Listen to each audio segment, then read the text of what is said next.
Historia inaturudisha nyuma kabisa hadi kwenye karne ya 19, kipindi ambapo ukoloni uliingia hapa katika eneo la Tanganyika. Mwishoni mwa karne ya 19 ndipo Wajerumani walivyoingia kwenye ardhi hii. Yapo madhira mengi ambayo yalisikika, yapo mengi ambayo yalitokea, lakini simulizi zikiataja mengi. Unaifahamu historia ya Kinjekitile Ngwale, kila mmoja anazungumza kwa namna yake. Ilikuwaje kwenye vita ya Majimaji kati ya mwaka 1905 hadi mwaka 1907? Nini kilikuwa kinafanyika? Imani aliyokuwa nayo ni ipi na kipi ambacho kilitokea kwenye hatua ya mwisho?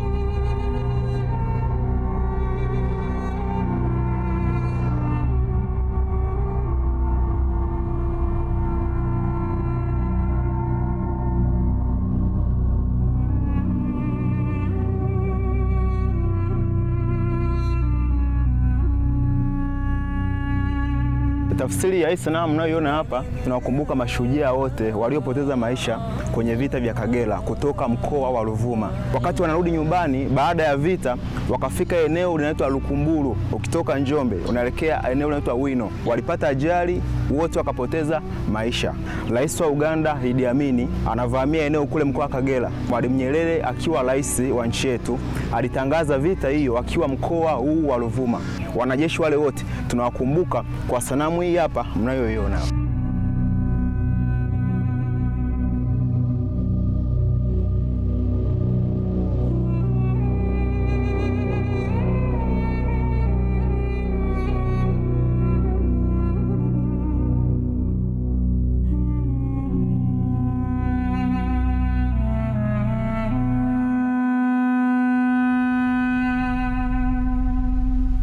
Kipindi cha vita vya Majimaji kuanzia 1905 mpaka 1907 kilikuwa ni kipindi kigumu katika historia ya nchi yetu. Waafrika, Watanzania, Watanganyika wenzetu wakati ule walipoteza maisha katika vita vile, walinyongwa, watu walikatwa vichwa. Kwa mfano tutaona shujaa hapa anaitwa Nduna Songea Mbano, alipigwa risasi baadaye akakatwa kichwa na kuzikwa katika kaburi la pekee yake. Kwa hiyo ni mazila mengi sana ambayo yalitukuta sisi wa Tanzania.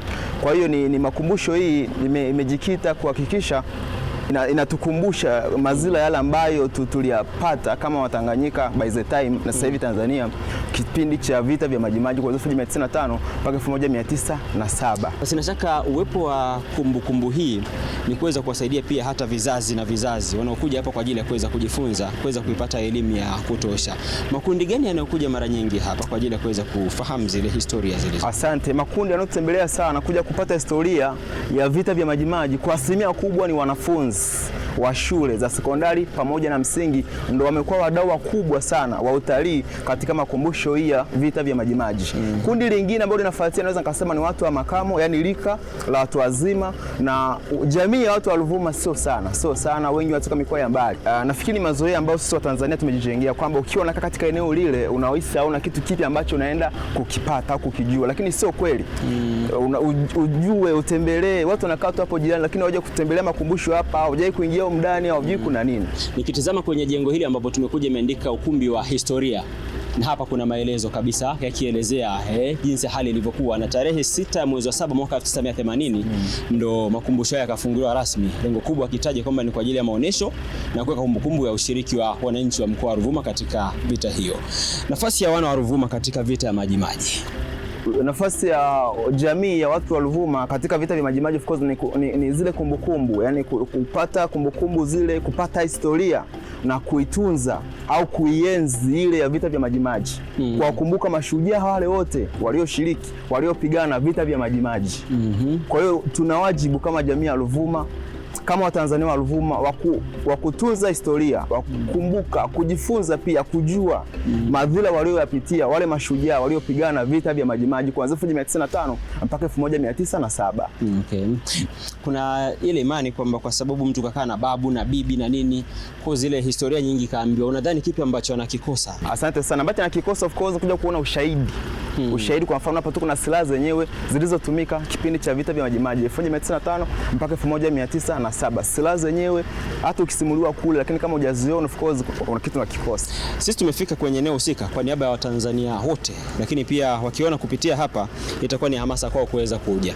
Hizo silaha ambazo unazisema na nyenzo nyingine ambazo zilitumika zinapatikana sehemu gani hapa tulipo? Hapa ndani ya ukumbi huu. Maneno yasiyo mengi, twende kwanza ili tukajionee wenyewe kile ambacho unakizungumza hapa. Ukitaja zaidi kwamba kuna vingi ambavyo vitaonekana kwenye sehemu hii. Tutaanzia hapa ambapo kwenye sehemu hii kwanza nikitizama Johannes, naona ramani ambayo inaonyesha maeneo ya vita ya Majimaji kati ya mwaka 1905 hadi mwaka 1907. Nipate maelezo kidogo kwako kuhusu ramani hii. Asante. Hii ni ramani kama unavyoona inayoonyesha maeneo ya vita vya Majimaji. Kwa ni kama mtu akija darasa linaanzia hapa ndio. Kwa hiyo ni ramani inaonyesha maeneo ya vita vya Majimaji. Tulitawaliwa na Wajerumani baada ya mkutano wa Berlin 1884 1885 na rasmi 1886 ndipo mipaka iliwekwa katika bara la Afrika na nchi yetu kwa wakati ule kitwa Tanganyika akakabidhiwa Mjerumani. Kwa hiyo wakati wa Mjerumani, wakati wa utawala wa Mjerumani ilitokea vita vya Majimaji kuanzia mwaka 1905 mpaka 1907. Vita hiyo imepigana kusini mwa nchi yetu ya Tanganyika kwa wakati ule. Kama unavyoona hapa kwenye hii ramani, kuna eneo la kusini lina rangi kama ya pinki. Kama unavyoona hili ni eneo ambalo vita vya Majimaji vilipigana hapa, si ndio? Lenye rangi ya pinki. Sawa. Vita vya Majimaji vilianzia eneo linaloitwa Nandete. Nandete hii iko wilaya ya Kilwa, mkoa wa Lindi. Ndio starting point, ndipo vita ilipoanzia na baadaye kusambaa katika maeneo yote unayoyaona hapo. Vita hii ilianza kama mgomo wa wafanyakazi waliokuwa wakifanya kazi katika mashamba ya Wajerumani, mashamba ya pamba. Wajerumani walikuwa wanazalisha au wanalima zao la pamba mwambao wa pwani ya Afrika Mashariki, eneo la Lindi kule, kijiji kinaitwa Kipatimu na Mbata kule. Kwa hiyo wafanyakazi waliokuwa wanafanya kazi katika mashamba yao walikuwa ni Waafrika. Waliwatumikisha, waliwatoza kodi, wanatozwa kodi wa Afrika wale, lakini pia walikuwa wanalazimishwa kufanya kazi kwa masaa mengi, niseme muda mrefu. Lakini pia walikuwa walipwi ujira au wakati mwingine wanalipwa ujira mdogo sana. Kwa hiyo wakaanza kugoma, wakaanza kuharibu zile mbegu za kupanda shambani. Zile mbegu yote kama kazi ndio kaanza kuharibu hiyo. Kwamba sisi tunadili na mbegu hizi ambazo na vitu yote. Pengine wakaanza kung'oa ile miche ambayo tayari imeshapandwa na wakati mwingine kuchoma moto yale mazao ambayo tayari sasa yashakomaa. Hiyo ni moja ya ishara kwamba wamechoka na wamechoka, yani yale mateso na manyanyaso ya serikali ya Kijerumani kwa wakati ule. Kwa hiyo vita ikaanzia eneo hilo na baadaye kusambaa katika eneo lote kama unavyoona hivi. Mkoa wetu wa Ruvuma hapa ndipo makumbusho ipo, Songea, lakini pia mkoa wa Mtwara pembeni, lakini pia kuna mkoa wa Lindi, Pwani, ukienda pale Morogoro imepigana vita kule, eneo la Maenge kule kote, lakini pia Iringa pamoja na Njombe kama unavyoona katika ramani hii hapa. Mbele yangu hapa nikitizama mhifadhi naona kiti kina hii ni ngozi au nini? Ile ni gome la mti. Okay. Hatusi kushika kwa mkono. Ukishika unaondoa uhalisia. Okay. Fingerprint zinaweza kabaki pale, kwa hiyo tukakosa uhalisia wa ile gome. Sawa. Ndio kama unavyoona hiki ni kiti, vyote viwili kwa pamoja ni vinatoka katika jamii ya Wayao wanaopatikana wilaya ya Tunduru. Wale machifu walitumia viti vya namna hii hapa. Kama unavyoona kiti cha kwanza kina hiki kitambaa cha gome la mti, kikiashiria kwamba kiti hiki cha kukalia mtawala au chief katika jamii ya Wayao. Naam. Kwa hata ambaye atakuja kwa ajili ya kufanya utalii hapa asiketi aruhusiwe. Aone tunauliza wala kugusa aruhusiwe. Haya, ni viti hivi ambavyo tumeviona sasa. Na hiki pia kimetoka huko katika jamii ya Wayao, kiti cha mtawala, chief wa Kiao. Jamii ya Wayao wanapatikana sana wilaya ya Tunduru, mkoa wa Ruvuma. Twende kwenye ukuta. Kwenye picha kama unavyoona kuna picha tatu. Ya kwanza ile pale picha ni zile nyumba za asili za Waafrika, kuashiria makazi yetu sisi Waafrika yalivyokuwa kabla ya ukoloni. Kabla wazungu hawajaja, sisi Waafrika tulikuwa na namna yetu ya kuishi katika maisha yetu. Kwa mfano nyumba tulizotumia ndio kama zile pale, namna ya kujenga nyumba zetu. Msonge ile wanaita vijijini kule Msonge. Sasa picha nyingine ya pili hapa, hii mwisho kabisa tuachane ya katikati. Hii ni picha ya nyumba pia ya asili Mshonge au Msonge, katika baadhi ya jamii wanaita muundo mwingine wa hizo nyumba za asili. Kwa mfano kule Kilimanjaro pia hizo nyumba unaweza ukazikuta katika baadhi ya familia chache. Hata kule mkoa wa Kagera pia Bukoba utakuta muundo huu. Mshonge. Naam, Mshonge. Lakini pia katikati hapo pia kuna picha. Hiyo picha inaonyesha vifaa walivyotumia mababu zetu au wazee wetu wa zamani katika maisha yao ya kila siku, vifaa vya ndani walivyovitumia. Kama unavyoona hapo tuko kuna silaha zile. Kwa mfano kuna lungu pale, kuna fimbo pale, kuna kinjenje pale, kuna hiyo wanaita chikopa ile ngao, lakini pia kuna kata, kuna viungu, vifaa vya kutumia katika familia, katika tamaduni za Kingoni. Tamaduni za Kingoni. Naam. Kwenye picha hapa niliona kama kuna askari pia amesimama Naam. Ndio katika picha hii unavyoona kuna askari amesimama na ameshika mkuki, manake ni kuashiria kwamba hapa aidha anakaa mtawala, aidha chifu, kwa sababu anakokaa askari lazima atakuwepo mtu mwenye hadhi ya juu, aidha kama chifu au mtawala anakaa katika eneo hili. Lakini pia pembeni unaona kama kuna watu wamekaa chini pale, pengine unasikiliza maelekezo kutoka kwa kiongozi chifu, inawezekana ikawa hivyo. Naam, huyu ni Johannes Faustini ambaye bado nazidi kutembea naye hapa kuweza kuyamulika mengi na akizidi kutupa darasa yale ambayo yametokea, ambapo pia bado yako hapa kwenye makumbusho haya. Hapa ni kama tuko maktaba hivi, tunatizama kila kimoja kilichoko hapa. Sasa tuzidi kutizama, tuje kwenye upande wa hapa hivi. Kwenye kila eneo palikuwa pana utawala wake. Naam. Hii bila shaka inatuonyesha utawala ulivyokuwa tangu mwaka 1858 inakwenda mpaka mwaka 2018. Ni sahihi. Kwanza naona Zulu hapo. Ndio. Kama unavyoona hapa, huu ni mchoro unaoonyesha utawala wa kabila la Wangoni, utawala wa kijadi au wa kimila katika maeneo mbalimbali katika mkoa wa Ruvuma. Ni sehemu chache ambazo wameweza kuendeleza utawala wa kimila. Maeneo machache yaliyobaki, yani kuwa na chifu kama mtawala, ni Makoseni, ili linapatikana kule halmashauri ya Songea vijijini karibu na Peramiho. Ndipo wameweza kuendeleza utawala wa kimila au wa kijadi mpaka sasa hivi. Tunaye chifu, utaona picha yake kule juu, anaitwa Emmanuel Zulu Gama kama mtawala kuanzia 2018 mpaka sasa bado tunaye mtawala Zulu Emmanuel Gama wa kwanza ndio. Okay. Lakini pia eneo lingine kama unavyoona ni Mpelembe hapa hawakuweza kuendeleza sana huu utawala wa kimila au utawala wa kichifu. Utawala huu ulikuja kukoma miaka 1943 na mtawala wa mwisho ni Boniface bin Mpelembe kama kiongozi wa mwisho. Kwa hiyo eneo hili hawakuendeleza huo utawala wa kimila. Pamoja na eneo lingine linaitwa Gumbiro kama unavyoona hapo. Hii Gumbiro katika mkoa wetu wa Ruvuma iko barabara ya kwenda Madaba pale. Chifu wa utawala tutaona pale Mbonane au Mshope Kingdom. Utawala Mbonane Mshope alikaa hili eneo la Gumbiro. Kwa eneo la Gumbiro wao utawala wameendeleza kidogo kuzidi Mpelembe mpaka 1962 ndio mtawala wa mwisho Albert Likotiko Taweti. Hivi sababu ya hizi tawala kutoendelea kama ambavyo tumeona kwa Makoseni mpaka mwaka 2018 mpaka hivi sasa. Sababu inawezekana nini? Sababu ambazo zinapelekea kutoendeleza utawala wa jadi au wa kimila ziko nyingi sana. Moja ni pamoja na kizazi cha sasa hivi kutoona tija, kutoona umuhimu wa utawala wa kimila. Usasa umekuwa mwingi. Usasa. Lakini pia sababu nyingine, kwa mfano baada ya uhuru pale, Mheshimiwa Rais wa wakati ule Mwalimu Nyerere, baba wa taifa, kuna kipindi alitaka kuzuia mambo ya utawala wa kichifu kwa lengo la yeye kutaka kutuunganisha tuwe wamoja.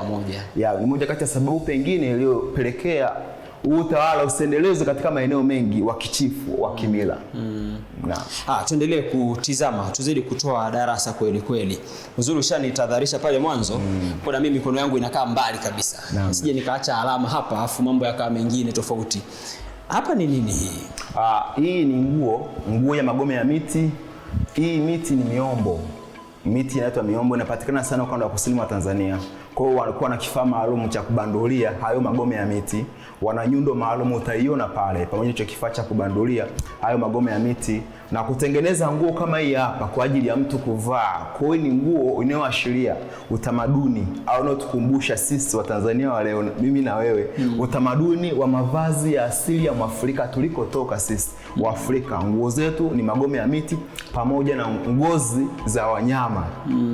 Kama wale machifu pengine umewahi kuona wamevaa zile ngozi za chui, ngozi za simba wamejistiri. Ndio utamaduni wa mavazi ya Mwafrika. Lakini hapa kama unavyoona pia tuna kitambaa kaniki. Wanatumia sana waganga wa tiba asili wale. Kitambaa hiki tunakumbuka ujio wa Waarabu katika ili eneo la pwani ya Afrika Mashariki. Waliweza Waarabu kuingia ndani ya pwani ya Afrika Mashariki na kuwasilimisha watu na kusambaza tamaduni za Kiarabu katika wale watu waliowakuta pamoja na nguo au mavazi ya Kiarabu. Kwa mfano hiki kitambaa, Waarabu ndio wana utamaduni wa kufunga vitambaa pamoja na kufunga vilemba. Kwa ni utamaduni wa mavazi. Lakini kitambaa hiki ni utamaduni wa Waarabu. Kinaashiria ujio wa Waarabu katika pwani ya Afrika ya Mashariki. Kwa upande wa huku hapa. Sasa hapa kuna moja, kuna hii hapa. Inaitwaje? Hii ni miba nungunungu. Hii miba kuna sehemu nyingine ambapo watu ambao wana changamoto ile ya damu kutoka puani wanasema ni dawa. Anachoma anakuwa kama ananusa hivi. Miba hiyo pamoja na mengine yaliyoko hapa yana uhusiano gani na hiki tunachokizungumza kuhusu vita ya Majimaji na tamaduni za kusini? Kwa ujumla mnachokiona hapa ni utamaduni wa jamii ya Wangoni wanaopatikana katika wilaya ya Songea. Tukianzia na kata unazoziona hapo hivyo viwili. Hizo ni kata.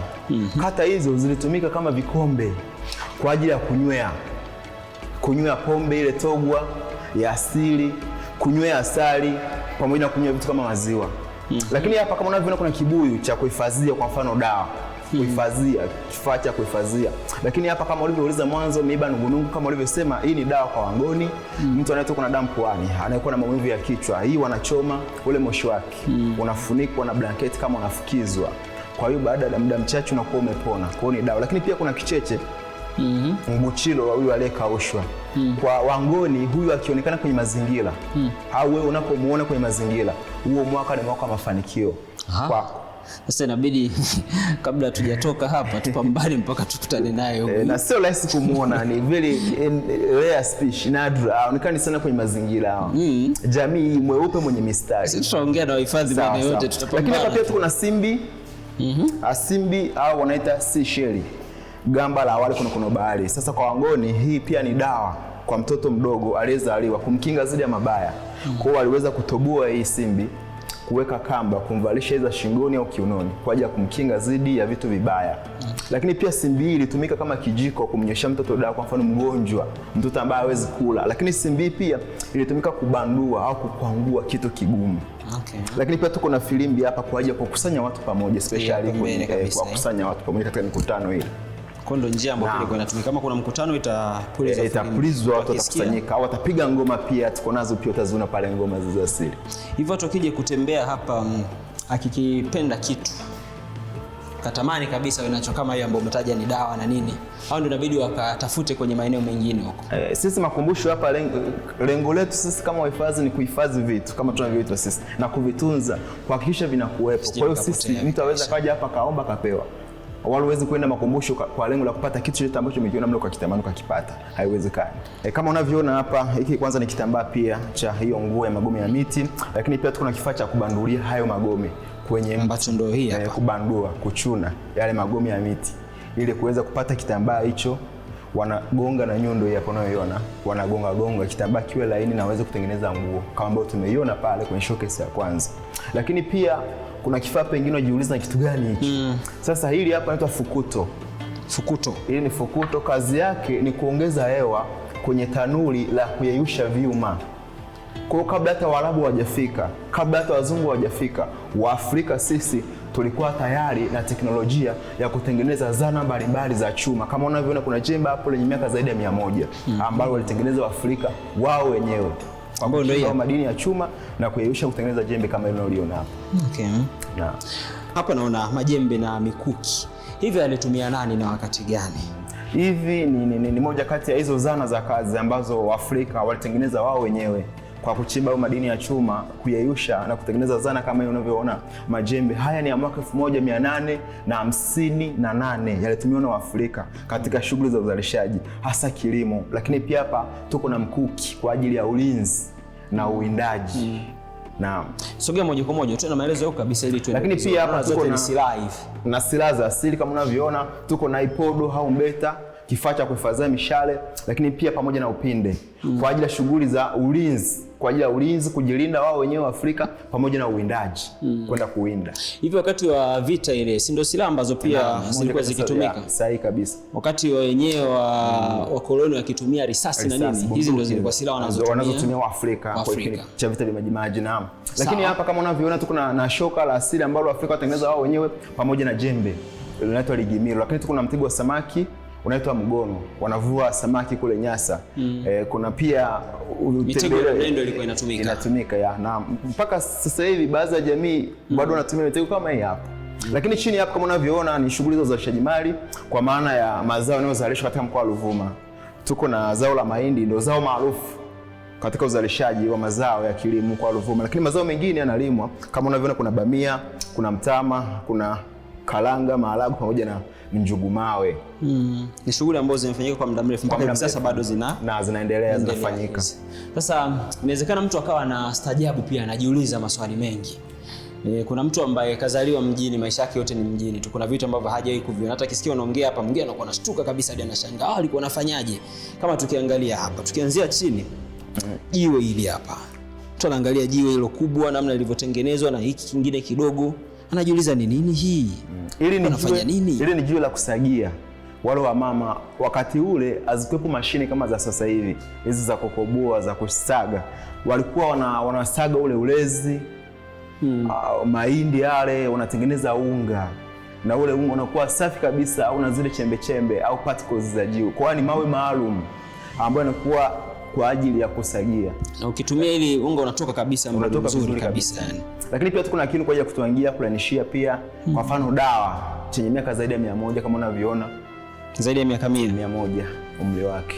Ni mti kweli kweli huu. Lakini pia tuko na kibuyu kwa ajili ya kunywea, kwa mfano chifu kunywa maziwa pamoja na ungo kwa matumizi ya wamama kule nyumbani jikoni sana sana. Lakini pia tuko na kata kwa ajili ya kuchotea. Hiyo mara nyingi ilikuwa inatumika kwenye kunywa hapo. Mara nyingi maziwa au ile nani gani ile? Pombe ya asili of course pia kwa natumia vitu kama hivi kunywea. Ni cha heshima, hiki kibuyu ni cha heshima. So kila moja anaweza kutumia hiki kunywa kwa wakati huu. Naam. Sawa. Lakini pia tuko na kata kwa ajili ya kuchotea maji. Mtoni kule wa mama unabeba viungo na mtoni kuchota maji. Kwa anachukua hii kama jagi kwa ajili ya kuchotea. Lakini tuko na mwiko wa udongo unaitwa mpundi. Wa kusongea ugali. Mwiko unaitwa mpundi.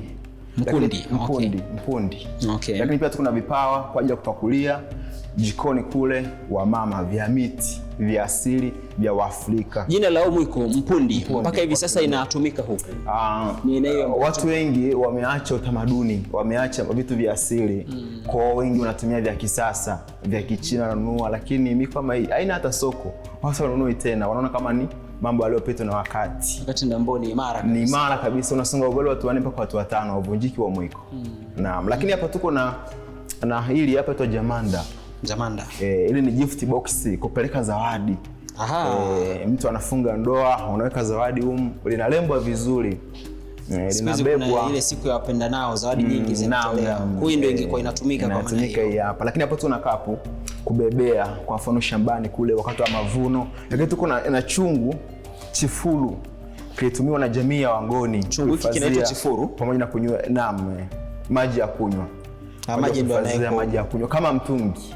Okay. Naam. Ukitoa maji hapo ya baridi au? Kwa baridi sana ndio.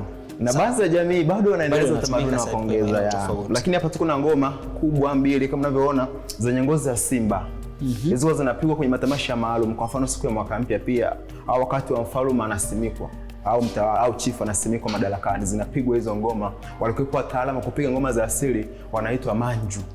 Lakini juu kama unavyoona kuna picha ya wazee wa mila wakionyesha mambo ya mila, mambo ya tamaduni. Hapa sasa ni wakati. Hii picha ni ya nyakati hizi, lakini ni wakati huu, haina muda mrefu sana. Ni ya sasa. Ni wakati wa tamasha? Wa tamasha la Majimaji. Tamasha la Majimaji kila mwaka tarehe 27 mwezi wa pili. Tunawakumbuka hao mashujaa walionyongwa na Wajerumani. Tunafanya tamasha kubwa hapa la kitalii. Nikitazama hata kwenye picha hapa naona wanafunzi na nini kwa kupitia kwenye tamasha hili wanapata pia nafasi ya kuweza kujifunza historia. Tumetokea wapi, maisha yalikuwaje kwa nyakati hizo. Na hapa kwenye picha naona sasa kama unavyoona kwenye picha, huyu ni mpelelezi. Huyu ni mpelelezi anaitwa Richard Francis Burton. Waliotumwa na mataifa ya Ulaya.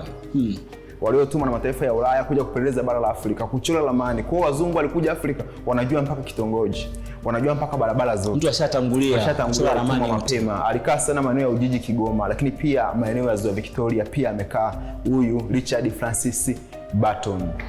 Ndiye alikuja kupeleleza kwenye maeneo ya Ziwa Nyanza wakati ambao ni Victoria kwa sasa. Ziwa Victoria kwa sasa alikuwa kitu Ziwa Nyanza kwa wakati ule. Sawa. Sasa kuna picha ambayo unaiona hapa katikati. Maelezo yake Mwarabu Rashid bin Masud wa kushoto huko akiwa amekaa na wewe Fereji Chilangati.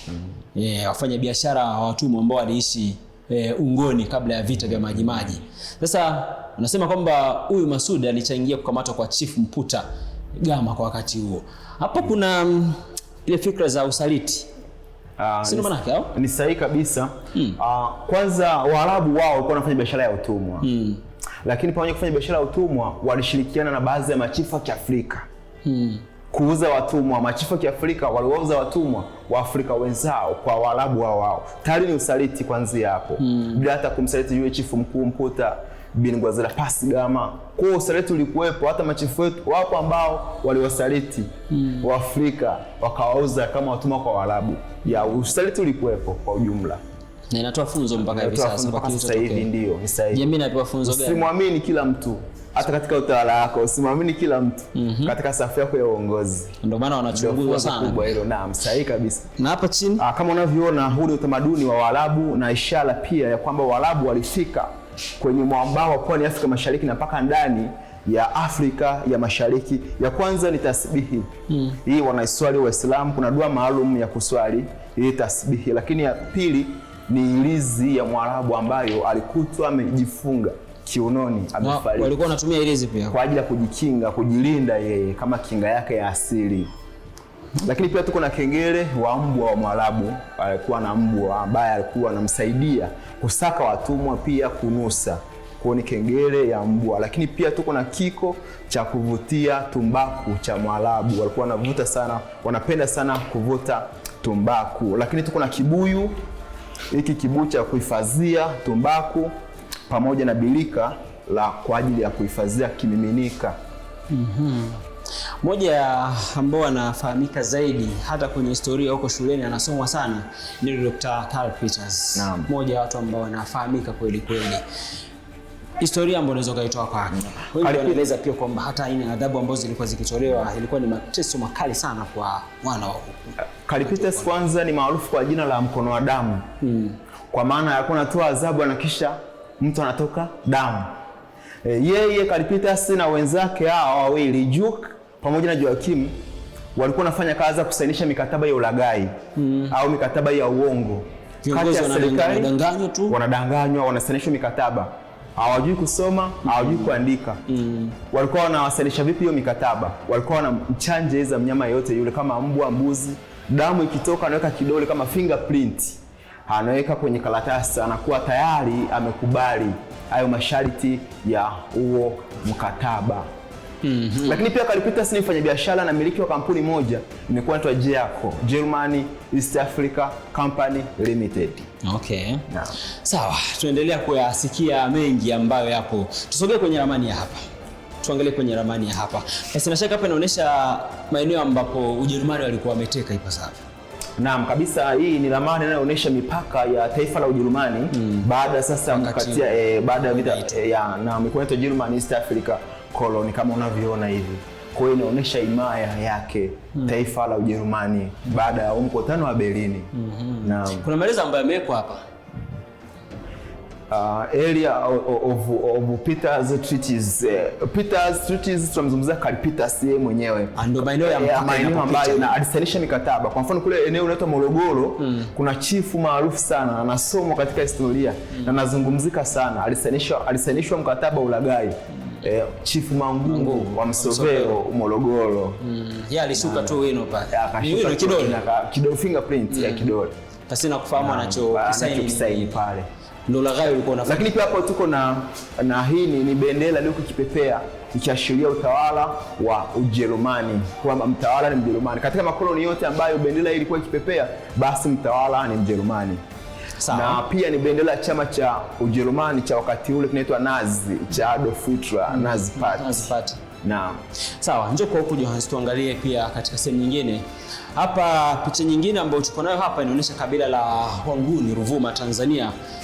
Namna ambavyo jinsi hivyo. Eleza kidogo kuhusu picha hii alafu tuende katika sehemu nyingine. Hii picha of course inaonyesha utawala wa kabila la Wanguni, ndio hao Wangoni tu ni matamshi. Zamani miaka ya nyuma walikuwa wanaitwa Wanguni. Sasa hivi ndio wanawatamka kama Wangoni. Sasa hawa walitokea South Africa, Afrika ya Kusini miaka ya zamani sana 1840. Ndio movement ndio walianza kutoka South Africa kuja kaskazini mwa bara la Afrika na kufika Tanzania Ruvuma hapa Songea. Waliongozwa na kiongozi Zwangendaba Inkosi. Zwangendaba Inkosi maana yake ni chief Zwangendaba. Lakini wakati wanakuja walipofika nchi ya Zambia, kuna mtu anaitwa Zambezi. Walianza kujigawa, hilo kundi kubwa lilijigawa. kila kundi likawa na kiongozi wake na kwenda katika sehemu tofauti tofauti. Huyu anaitwa Mputa Maseko alichukua kundi lake na kwenda kule Malawi. Pamoja na Mpezeni kama unavyoona hapo, alichukua kundi lake kwenda Zambia. Kwa ukienda Zambia kuna Wangoni, na hata wakati wa tamasha la Majimaji, utalii na utamaduni la kila mwaka, tunakuwa na vikundi vya ngoma kushiriki tamasha hilo kutoka Zambia pamoja na Malawi. Lakini Sofa Mbelwa pia kama unavyoona hapo aliongoza wale Wangoni walioenda huko pia Malawi, kundi lingine. Malawi kuweza kuona yalienda makundi mawili na viongozi tofauti. Kwa mkoa wetu wa Ruvuma Songea hapa, kiongozi wa Wangoni ni Gwangala. Ndiye aliongoza Wangoni waliofika hapa Songea. Lakini pia walifanikiwa kufika maeneo ya Victoria au Wangoni. Wamefika kule maeneo ya Victoria, japo hapo sasa hivi kwa sababu ya umoja wa jamii ya watu wa kanda ya Ziwa, especially wale Wasukuma.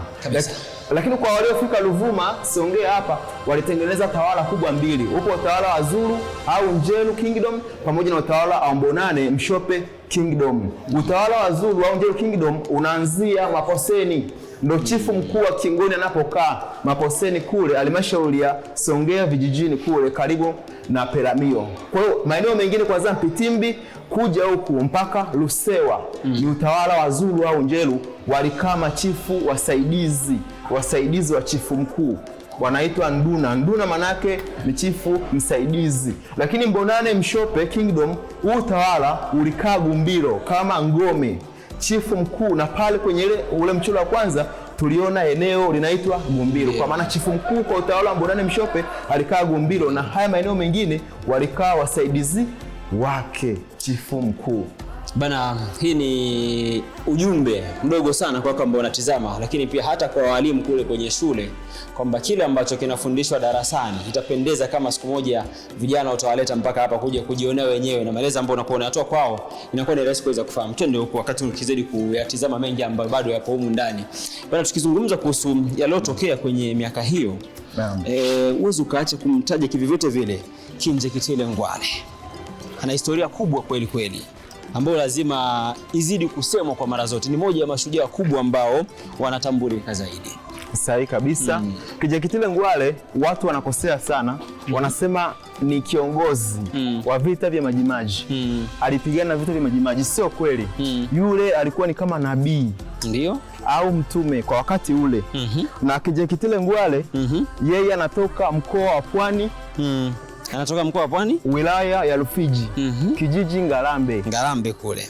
Alikaa sana mkoa wa Lindi, lakini pia alifanikiwa kufika mkoa huu wa Ruvuma, ambapo kaja Ruvuma kakutana na mwanamke anaitwa Mkomanile. Huyo ndiye Kinjekitile Ngwale. Kwa hiyo yeye akawa kiongozi wa vita vya Majimaji. Mkomanile hapo unamtaje hivyo, alikutana naye? Naam. Akawa ndo mwenzake au ikawaje? Alikutana naye. Huyu Mkomanile kwanza anapatikana eneo la Kitanda, liko wilaya ya Namtumbo, ambaye kwa wakati ule alikuwa ni mama aliyeaminika sana katika masuala ya hizi nguvu za giza, of course by the time. Yaani mtu aliyekuwa anaogopeka, naweza nikasema hivyo. Kwa hiyo aliweza kukutana naye mwanamke yule eneo hilo la Mbunde huko Namtumbo huko Kitanda. Alikutana naye katika historia Kinjekitile Ngwale kufika katika huo mkoa wa Ruvuma. Imani ile iliyokuwepo kwamba yale maji pia kwamba alipewa kama maono hivi, kwamba maji bana ndo suluhu kabisa, kwamba risasi ikipigwa inayuka wezekana madhara yoyote. Ni sahihi kabisa. Kinjekitile Ngwale kwanza sio majina yake, no Kinjekitile Ngwale. Yeye anaitwa Nasoro Mohamed Kindamba Ali Ngwale. Ndo majina yake. Alafu Kinjekitile ni dimbwi la maji lililokuwepo huko Lindi Kilwa, ambapo alidumbukia mle siku 3. Akaibuka na mizizi ya mitishamba. Ile mizizi ya mitishamba akachanganya na mbegu za mbarika, akachanganya na mahindi, akachanganya na mtama, akatengeneza dawa. Hiyo dawa ni maalum kwa ajili ya kunywa hawa askari wa Kiafrika wanaoenda kupigana na Wajerumani, na alitoa masharti kadhaa ya kufuata.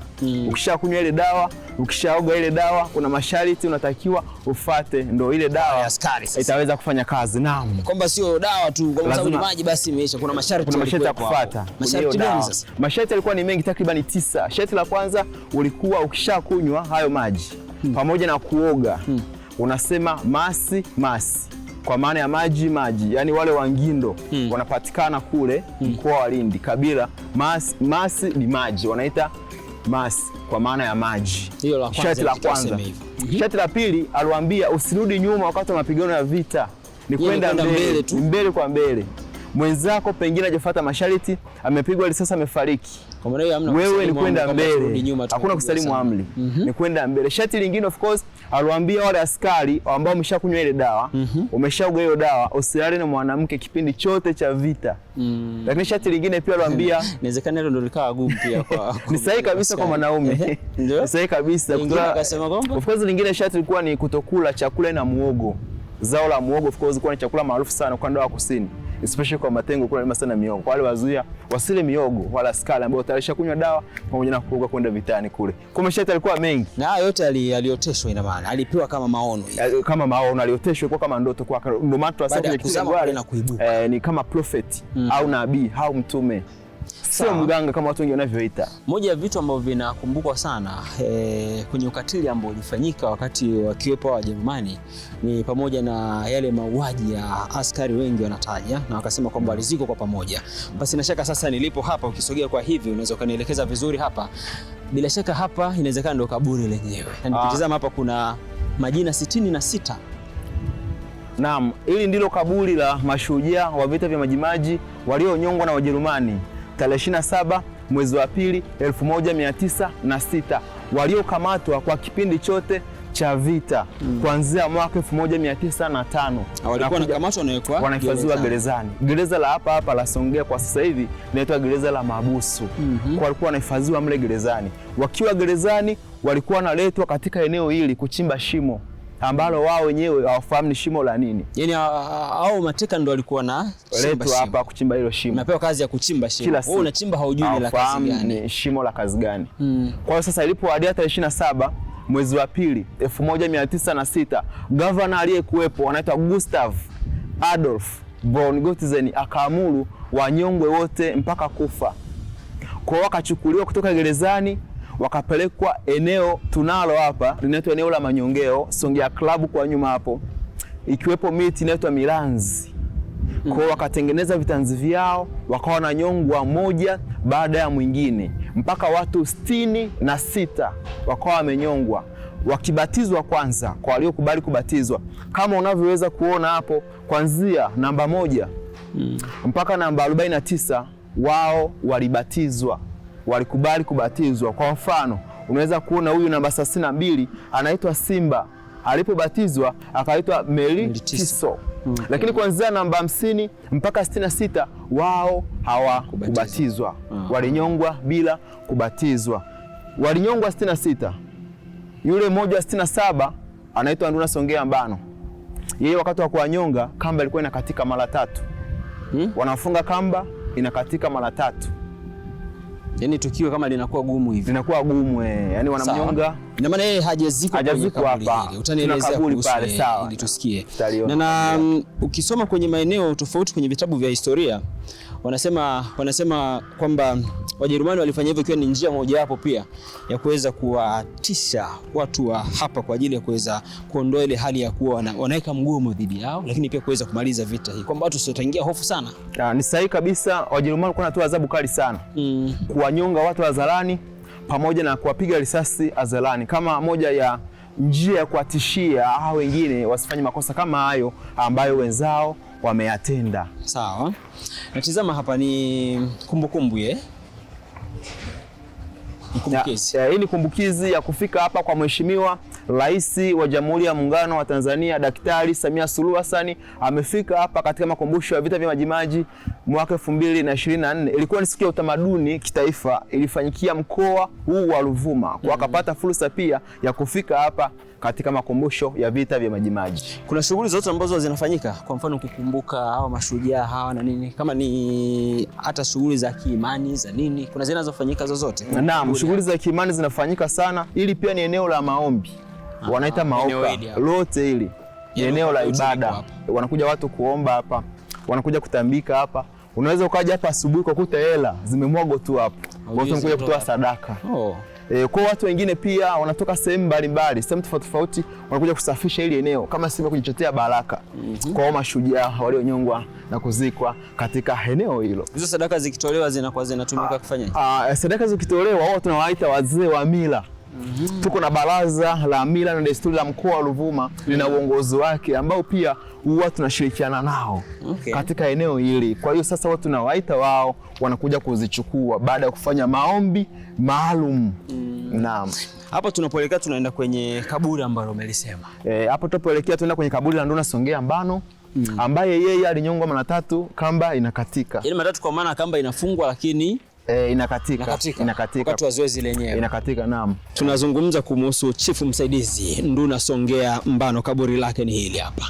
Kwanza ni kaburi la tofauti hivi ukitizama.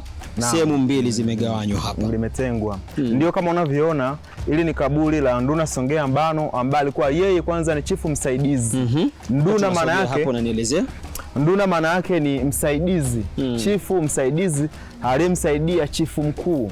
Kwa Songea hapa chifu mkuu wa Wangoni alikaa Maposeni, ndio makazi yake. Kwa eneo hili hapa ndipo alipokaa huyu Nduna Songea Mbano. Huyu ni miongoni mwa wale mashujaa waliokamatwa na Wajerumani kipindi cha vita na kufungwa gerezani, ambao hukumu yao ilikuwa ni kunyongwa mpaka kufa mnamo tarehe 27 mwezi wa pili mwaka 1906.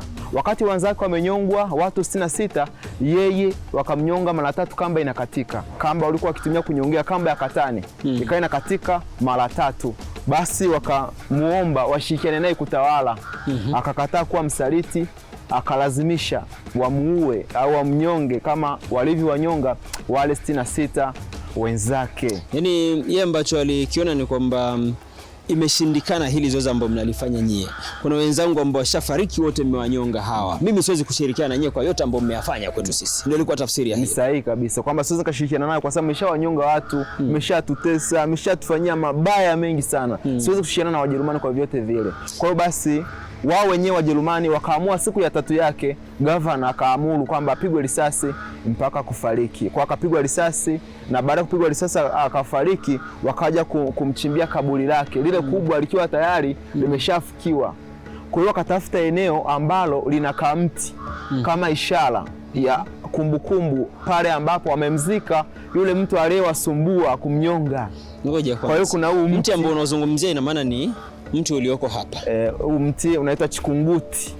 Huu ndio mti ambao ni ishara kumbukumbu ya lilipo kaburi la Nduna Songea Mbano, na walimzika hapa makusudi ili wasisahau lilipo kaburi lake. Zamani makaburi yalikuwa hayajengewi, kwa hiyo pengine kaburi lingeweza kupotea na au angeweza kusahau. Kwa hiyo tafuta eneo lenye kumbukumbu. Kwa hiyo huu mti ni mti pori, sio mti wa kupandwa kama hii miti mingine unayoona kwenye mazingira. Una miaka zaidi ya 150 umri wake. Huko hivi hivi. Kwa hiyo wakati anazikwa mwaka 1906, wao mti ulikuwepo wenyewe, mti ulikuwepo. Kwa alitafuta sehemu ambayo ina kitu cha kukumbusha kwamba mtu huyu ambaye alitusumbua tumemzika kwenye sehemu katika eneo hili. Hapa kuna maelezo yamebandikwa, hauruhusiwi kugusa wala kubandua mti huu, ni amri, ukikiuka kitakachokukuta usitulaumu. Naam kabisa, kama unavyosema. Kuna maajabu mengine ina maana. Ili onyo au amri kwa watu, of course wanatamani kubandua magome kwa vile mtu umebeba kumbukumbu, umebeba historia ya lilipo kabla Nduna Songea Mbano, watamani hata kuchuma haya majani yake. Kwa mfano tumeweka hapa kwamba majani yake ni dawa, magome yake pia ni dawa. Kwa hiyo watu wengi wanautafuta huu mti. Kwa hiyo tumeweka hiyo warning, onyo kwamba usiguse, usibandue gome wala usichume majani ya mti huu, kwa sababu tunatumia gharama kubwa kuhifadhi mti kama unavyoona. Tunaleta wataalamu wale wa botany wanaotreat usishambuliwe na mcho kama unavyoona. Kwa hiyo kwa sababu hizo ndio maana tumeweka hiyo option hiyo. Sawa. Sogea hapo tu kwenye kaburi hapa. Hizi sehemu mbili ambazo umezitaja hapa kwenye kaburi, sehemu ya huku ni ya nini? Kwa nini imetengwa hivi? Kama unavyoona hivi, ili kaburi lina partition au lina sehemu mbili, maana yake ni kwamba kichwa kipo au fuvu alipo. Ambalo liko wapi? Ambapo Wajerumani baada ya kuwa wamempiga risasi na kumzika ile siku ya 3, baada ya wale kuwa wameshazikwa katika kaburi la pamoja, Wajerumani wao kwanza hawakuamini kama amefariki kweli. Kwa sababu waliwasumbua mwanzo wakati wa kumnyonga. Waliendelea kuwa na wasiwasi. Tumempiga risasi ndio, lakini je, amefariki? Ambapo kuna watu 66 kamba hii imewanyonga. Kwa nini ikatike mara 3? Kwa basi baadaye wakaja kufukua siku ya 8 yake. Wakaja kufukua katika eneo hili. Kweli mwili wakaukuta. Walivyokuta mwili wakakata kile kichwa au fuvu na kuondoka nalo kwenda Ujerumani kwa ajili ya kwenda kufanya utafiti. Huyu alikuwa ni binadamu gani ambaye alikuwa ananyongwa afariki mara 3 wakati wenzake wamenyongwa mara 1 wamefariki. Kwa hiyo kichwa chake akipo, ndio maana ya kaburi kuwa na sehemu 2. Hilo ni tukio la 1906. Mpaka hivi sasa kichwa hakijarudi hapa nchini, hakijarejeshwa. Ni sahihi kabisa, kichwa chake Nduna Songea Mbano hakijarejeshwa nchini Tanzania. Serikali haijakaa kimya, imekuwa ikifuatilia kurudishwa kwa hili fuvu la Nduna Songea Mbano kwa muda mrefu sana. Wameenda Ujerumani, Wizara ya Maliasili na Utalii kwa kushirikiana na Makumbusho ya Taifa pamoja na familia yake. Huyu Nduna Songea Mbano alikuwa anakaa hapa Songea, eneo linaloitwa Msamala. Kwa hiyo sasa ni kizazi cha 3. Ni miaka 120 tangu amenyongwa. Kwa hiyo sasa uweze kusema watoto wake wapo. Hapana, ni almost vitukundo wapo. Mmoja ni mwanasheria anaitwa Mbano, pia ameshiriki katika zoezi la kufuatilia hilo fuvu la babu yao kuhakikisha linarudishwa Tanzania, na bado familia inadai iko msibani. Hawajazika, wako msibani. Kwa hiyo mpaka fuvu lirudi Tanzania, aidha liwekwe makumbusho au lizikwe hapa au liwekwe popote mamlaka itakavyoamua, ndipo watapoweza kutoka msibani, ndipo watakapoanua matanga. Lakini pia kama unavyoona hapa tuko na mawe, kaburi na mawe haya. Pengine ungependa kufahamu haya mawe. Lazima, ni muhimu sana tufahamu. Mawe ya nini haya? Kwa nini kaburi na mawe? Haya mawe. Na kwanza kabla sijazungumzia mawe, ili eneo of course eneo la ibada, eneo la maombi. Wanaita maoka. Watu mbalimbali kutoka maeneo mbalimbali ya hata nje ya mkoa wa Ruvuma wanakuja kuomba hapa, kufanya matambiko. Lakini pia hapa tuko na kamba, unaweza kuona pale. Watu wakuja kuchuna mbuzi hapa. Kuchuna ng'ombe hapa, kumwaga damu katika eneo hili. Kwa hiyo ni ishara ya kwamba huyu ni shujaa, lakini pia ni sehemu ambayo unaweza kupata baraka pia. Kwa hiyo muumini mmoja alikuja hapa kutoka Njombe kuomba, kufanya maoka au maombi. Basi maombi yeye alisema yalijibiwa. Yalijibiwa na akaamua alete zawadi ya haya mawe meupe unaoyaona katika kaburi la huyu Nduna Songea Mbano. Nduna Songea Mbano ana uhusiano gani na jina la Songea? Kwanza Nduna Songea Mbano yeye sio Mtanzania. Anatoka nchi ya Zimbabwe, kabila lake ni Mkalanga.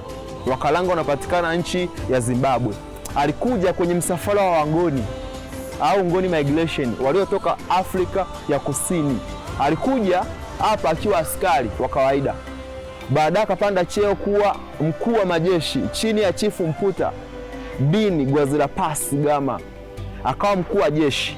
Alipokuwa mkuu wa majeshi akawa anatofautiana kidogo na yule chifu aliyekuwepo. Wakatofautiana kwa maana chifu yule kuna aliyekuwa anayafanya katika utawala wake hakumfurahisha, hakumpendeza huyu Nduna Songea Mbano. Basi ili kumnyamazisha akaamua mpandishe cheo kutoka ukuu wa majeshi mpaka kuwa chifu msaidizi, kwa maana ya neno Nduna, chifu msaidizi. Kwa akawa chifu msaidizi. Wakati akiwa chifu msaidizi alitumia eneo linaloitwa Chandamali. Kwa sasa akiwa mkuu wa majeshi, akiwa chifu msaidizi kipindi hicho, alikuwa na askari wake. Yaani ana wasaidizi wake ambao tuseme ni maaskari.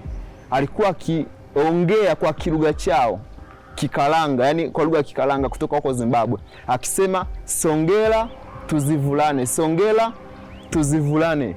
Sasa wale Wajerumani hawakuweza kuelewa maana ya neno Songela tuzivulane. Ingali yeye alikuwa anamaanisha songa mbele tupigane, songa mbele, songa tupigane. Anawamotivate, anawatia hamasa wale askari wake wasonge mbele kupigana dhidi ya Wajerumani. Kwa Wajerumani hawakuelewa, na pia Wajerumani wakashindwa kutamka neno Songela, wakaita Songea, wakati yeye anaitwa Galaureli Luafu Mbano, ndo majina yake ya asilia kabisa.